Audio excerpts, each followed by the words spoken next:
wá o wàhálà ti dé lu o ṣé ẹ ti rí apẹ̀rẹ̀ báyìí 14,000 15,000 wọ́n ṣe ń tà nù o àmọ́ tá a ṣe o ọlọ́mọdé aha ẹran ọdún láìsí nǹkan kan bẹ́ẹ̀ o gbogbo wa là ń ké tótó o ẹni tó bá lọ kí fọ́dún eléyìí tó bá fún ọ lóúnjẹ jollof rice oríṣi wàláì ọ̀gá ni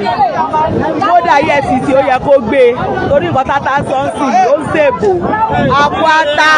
80,000 ọlọ́mọdé ajẹgbèsè àwọn haúsá gan ti ya wèrè sí títì báyìí o wọn ọgbà o tẹ́ ti ń báriwo àwọn baálé wa gan náà wá sọ́jà báyìí tó wá ra àpò ata wàhálà ti wà ó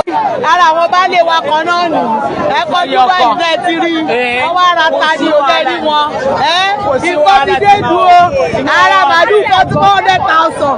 àtàtà bẹ́ẹ̀ fi ṣe ó sí o ìjọba ti dàlúrú ẹ̀ sàánú wẹ́ mọ̀jẹ̀ kébi ó pọ̀ mọ̀kúnnú o ẹjẹ́ àsọdún ayọ̀ o.